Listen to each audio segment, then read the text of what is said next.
Bye, boss.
Hello! Nakakain na ba kayo? Sino ang gutom? Lilipas din yan. Magandang umaga. Maraming salamat sa ating mga kanya-kanyang pamilya na nagpunta rito. Thank you. Sama! Babalik ka na! Sama mo, Chichi! Excited kayo eh. Yung isa, ayaw ko pabalikin eh. I love you. Anyway, thank you very much. Nag-alay kayo ng oras sa amin at mapakinggan kami. Umasa kayo. Pag-uwi nyo mamaya, wala kayong makukuhang pait. Hindi po. Yan ang bilin na bilin ko sa aming team. Sa Your Best Choice. Sabi ko, pag kumausap tayo ng tao, huwag puro pait, hinagpis, at masasakit na salita ang bibitawan nyo sa kanila. Dahil sa loob ng high balls nila, puro na problema, pait at hinagpis ang dinaranas nila. Tapos makikita ang mga leader nila, nagsisigawan, halos nagkakandaputol ang ugat sa liig ng kakasigaw. Sabi ko, wala nang bagong makikita ang utaw. Sabihin na lang ninyo kung ano ang pinaplano nyo para sa ating mamamayan. Then let them be the judge. Hayaan mo magdesisyon ang taong bayan. Dahil I love you. Kaya pumanatag kayo. Ngayong araw na ito, i-disclose lang natin kung ano talaga yung naganap nung panahong nalingat lang ako. Hindi ko naman nakalain, pagpapatawarin nyo na ako. Akala ko naman talaga itutuloy nila. Naniwala naman ako na gagampanan nila ang tungkulin. Mamukat-mukat mo, ang mga salita pagtataksil. Wow! Parang syota lang ha. Parang asawa lang ang peg. Alam nyo, ang mabigat na pagtataksil ng mga leader ay pagtataksil sa iyong tungkulin sa mamamayan. Sapagkat yan ay sinumpa mong tungkulin. Hiningi mo sa mga tao na ikay maglilingkod, na ikay gagampanan mo ng masinop at mainam ang iyong obligasyon sa bawat nasasakupan mo. Pag yun ay hindi mo ginawa, ay tingin ko, yun ang tunay na pagtataksil. Pero hayaan na natin yung mga diskurso nila. Sabi ko nga sa kanila, peace be with you. Kasi pagod na ang tao. O tanataas ang kamay ng maluwag ang buhay ngayon. Ako! Ako! Ito naman, real talk lang tayo. Araw-araw, may pagsubok ang tao. Araw-araw, may kinakaharap na suliranin ng tao. Bagay na siguro ang marinig niya sa mga leader o gustong maging leader, ano ba pwedeng solusyon? Ano ba pwedeng gawin? Di ba? Ngayon, mga kababayan, mga batang mundo, bakit ba kayo naghahanap ng iba? May nakaupo naman. Bumalik ka na kasi! Sama mo, Chichi! Hindi kasi, nagtataka ako, kahit saan ako magpunta, ang sinisigaw ng tao, bumalik ka na. Bumalik ka na.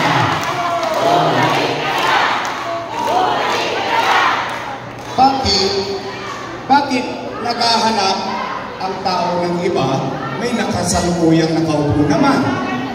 Tama ba? Ha? Display lang. Balik ka na kasi! Sama mo, Mayor Joyce! Di ba? Ano lang tayo? Real talk lang tayo. Real talk lang tayo. Di ba? Tingnan ninyo. Bakit sila, yung mga politiko, na mga dati kong kasama, na inalagaan ko sa mahabang panahon. Tayo, ayun namin sabi. Sabi na hindi kayo diwan! Bakit sila nagagalit sa akin na ako daw ay babalik? Eh bakit kayo kakabahan? Kung kayo'y naging mabuti sa paglilingkod, wala dapat kayong ipangamba.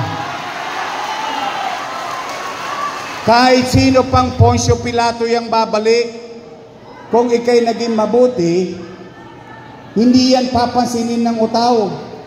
Tama ba? Eh nagugulat ako, nagagalit sila. Eh nung araw, palakpak sila ng palakpak sa akin. Eh tingnan po ninyo, di ba mga kasama ko naman yan? Nung araw, nung kasama ko sila, lahat ng ginagawa ko, tama. Wow, galing ni Yorme. Ngayon hindi na nila ako kasama at magkakasapakat na sila. Aba, ako na pinakamasama. Ha?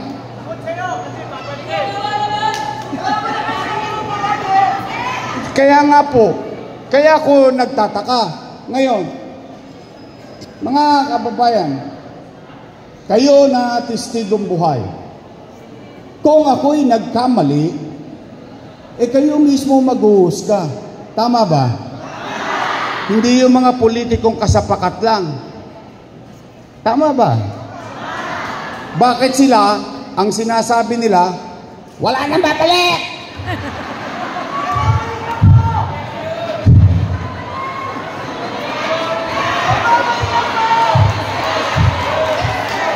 Pero ang taong bayan, ang sinasabi, bumalik ka na.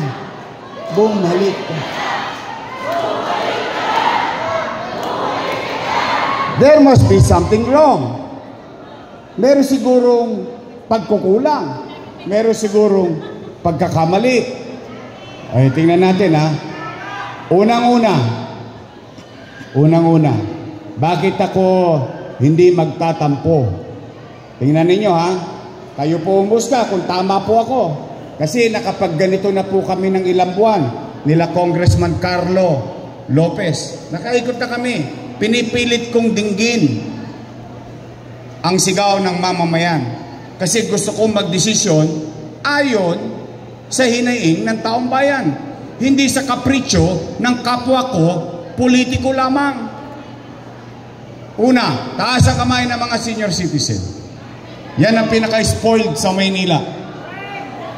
Totoo lang, real talk lang naman.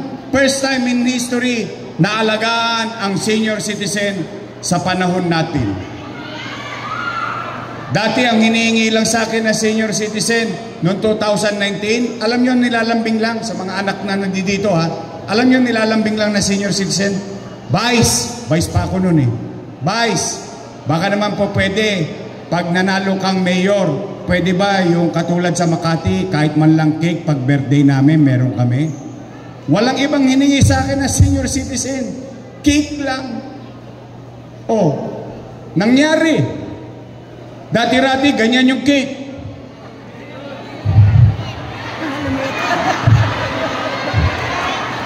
Ngayon, cupcake. At least cake pa rin. Oh, hayaan na natin. At least meron pa rin. Tama ba? Pero hindi doon nagtapos yun. Nung binuksan ko libreta, nung binuksan ko libro, nakita ko maraming mga road maintenance. Kaya pala nagtataka ang taong bayan, ang ganda-ganda pa ng kalye, pag-gising niya sa umaga, sinisira na. Sabi ko, alisin niyo yan. nakaisip tayo. First time, yung mga lolo't lola ko dito, paga 60, paga 65, 80, 70, for so long in your life, staying, living in Manila. Never natin experience, pero nagkaroon tayo ng unang pagkakataon na magkaroon ng allowance ang senior citizen. Mag-umpisa, maliit na pera, sa totoo lang.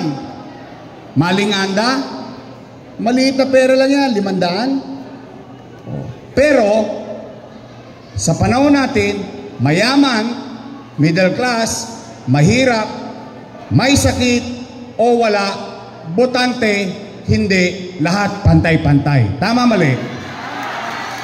Eh, anong binago nila? Totoo pala na kapag wala ka sa araw ng payout, baliwala na yung mga nakaraang buwan mo. Tama ba? Wow! Eh bakit yung patinitipid? Eh nasa budget naman yan. Bakit nyo gagawin pahirapan pa? So anong gagawin ng senior citizen araw-araw? Pupunta sa barangay? Chairman, musta na? Nay, alaws pa. Pagising ulit bukas, siyempre, alam mo mga senior citizen ko, naku, maaga nagigising yan eh. Punta ulit sa barangay, Chairman, ano na balita? Nay, alaws pa. Eh yung nanay, yung lolo, yung lola, nilambing ng anak, nilambing ng apo. Lola, pasyalan mo naman kami dito sa Cavite. Namimiss ka naman namin. Oh, namasyal. After 2 days, bumalik sa Maynila. Saan pupunta? Sa barangay. Chairman, ano na? Nay, kahapon nagkabigayan, wala ka.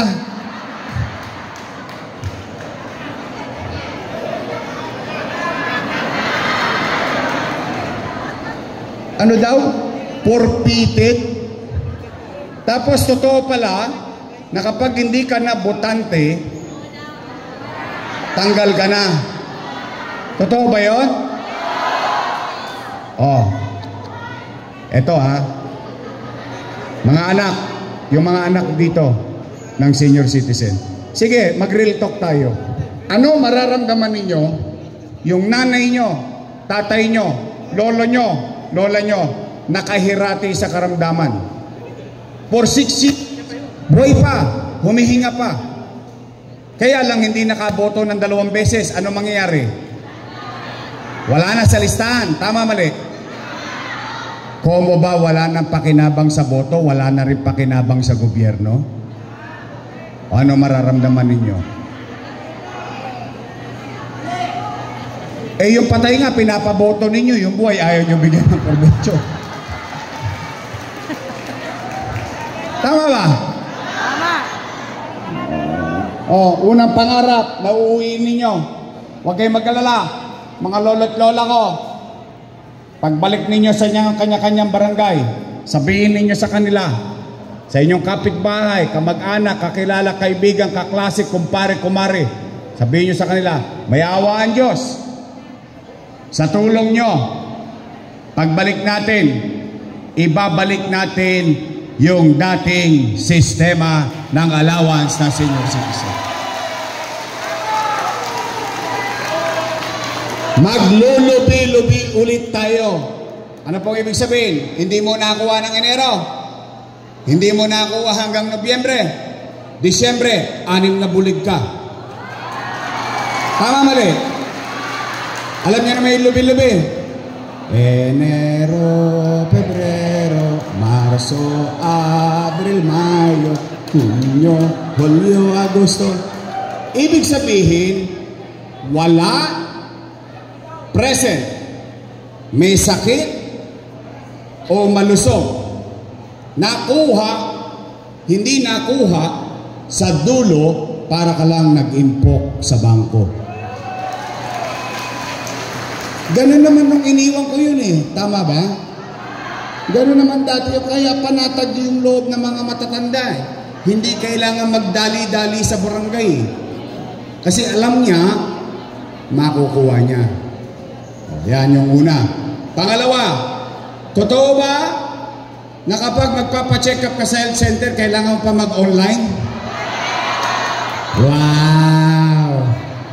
Sosyal. Bakit? Para ano? Para saan? Ibig sabihin, kailangan ko pa mag-schedule?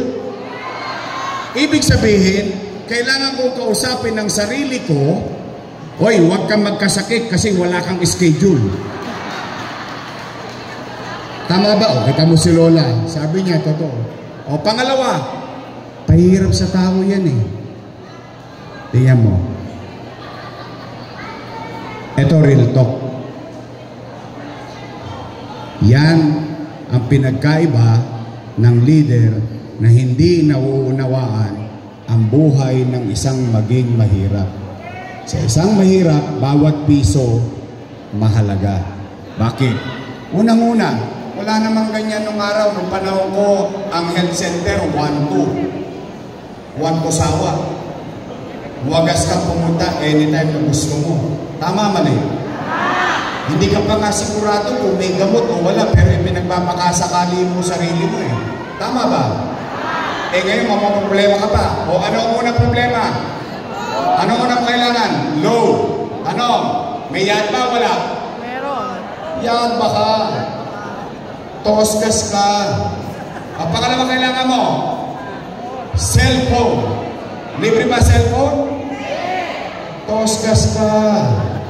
Pangatlo, problema mo, hindi ka marunong mag-online. Paano na kayo? Paano na kayo? Yung nanay mo, inahapo. Apo. Anak, dali mo nga ako sa health center. Ano sagot ng anak? Tumigil ka, Lola, wala kang health center, ha? Wala kang online, ha? Oh, yung buntis, tinawag yung asawa, mahal, lalabas ka, dali mo ako sa health center. Ano sabi ng asawa? Pigilan mo yan, wala kang schedule. It doesn't make sense. It doesn't make sense. Okay, umuwi kayo. Pangalawang pangarap na uwi ninyo, sabihin ninyo sa inyong mga kamag-anak, ibabalik natin yung dating magaang at simpleng sistema ng health center. Pangatlo, nangadugyot ulit ang Maynila. Division na, dumadami na naman. Tingnan nyo, umikot kayo. Division na, sabay sikap. Parang wala ulit gobyerno. Si Edith Pati, nagbabalik ka na. Babalik ka sila. Kilala niyo si Edith? Oo, si Pati. Edith sila. Eh si Pati. Pati sila. Pati mga kasama niya. Hindi, pasinin ninyo. Ano naman tayo? Rilito ko. Syudad natin to eh. Ha? Nadugyot ulit eh. Dugyot Mayor. Eh nung araw, ginagaya na tayo. Lahat ng awards. Lahat ng pagkilala. Lahat ng ginagawa sa Maynila. Kinokopya na ng buong bansa. Asan na yung gobyerno? Kaya, mga kababayan, may tanong sa akin kahapon. Tinatanong ako, ano daw ang dahilan ko, bakit ako babalik? Ano sa tingin niyong sagot na dahilan? Para maging Manila. Kayo ang sasagot sa puso at isipan ninyo. Huwag silang kabahan. Demokrasya naman ito eh. Hayaan mo ang taong bayan. Hindi, Yorme! Iniwan mo ang Maynila na maraming utang. Wow! Taas ang kamay na walang utang. Eh sige, talakayin natin yan. Hindi ko naman yan ikinubli. Hindi ko yan itinago. Bakit? May pandemya eh. Nangangamba ang tao. Walang makakain. walang trabaho. Oh, sinabi ko ba sa inyo, wala tayong magagawa, wala tayong pera? Hindi. Ginawan ko ng paraan. Hindi ako nagturo ng problema. Naganap ako ng solusyon para iraos ang 2 milyong Manileño sa loob ng pandemya. Kayo na mga magulang, taas ang kamay ng nanay dito. Taas ang kamay ng mga tatay dito. Matanong ko kayo, real talk, straight answer. Pag walang makain ang mga anak mo, gagawan mo ba ng paraan? Pag walang mandede ang apo mo, gagawa mo ng paraan? Hindi ka titigil? Iraraos mo? Ganyan din ang pagiging ama ng lungsod ng Maynila. Ano sinabi ko? Magsasara na, magla-lockdown na. Anong sinabi ko doon sa Facebook ko, sa live? Ano sabi ko? Mga batang Maynila, pumanatag kayo. Pumanatag kayo. Gagawa ko ng paraan. Walang magugutom sa lungsod ng Maynila. Nangyari? Naman. Mayaman. Nasa condominium. Nasa subdivision. Middle class. Naka-apartment. Mahirap. Squatter. Lahat pantay-pantay. Buwan-buwan may food box. Hindi pa nga nauubos yung isa. Dumarating na naman yung isa. Kaya nga yung iba, binibenta na sa online. Eh, wala naman akong pakialam doon. Eh, kanya na yun eh. Binigay ko na yun. Tama ba, Le? Pero hindi pwedeng i-complain. Walang nagutom sa Maynila. Eh, saan po kukunin yung pera na yun? Hindi naman ako pipi na umiipot ng ginto. Ipinangutang ko kayo. Eh bakit sila galit na galit sa utang? Tanong, sino kasama ko nag-aproba nun?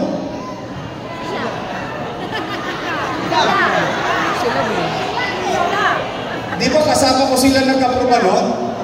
Kung mali yun, mali din sila.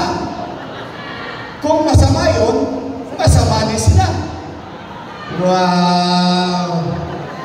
Bakit ako lang ang masama ngayon?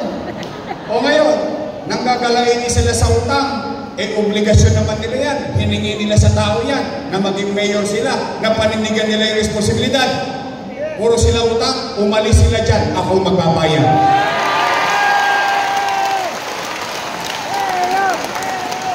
Totoo! Diba, gano'n naman tayo. O nakatawid tayo. Salamat sa Diyos. Bay, bakit? O nandito kayo lahat. Ano ibig sabihin? Buhay tayo. Ilan ang kumpare ninyo? Kamag-anak nyo? Kaklase nyo? Kapitbahay nyo? Kakilala ninyo? Wala na dahil sa COVID-19. Tayo nahirapan. Pero nakaraos tayo. Salamat sa Diyos. Kaya mga kababayan, malapit na. Malapit na ang pag-uusga. Balik!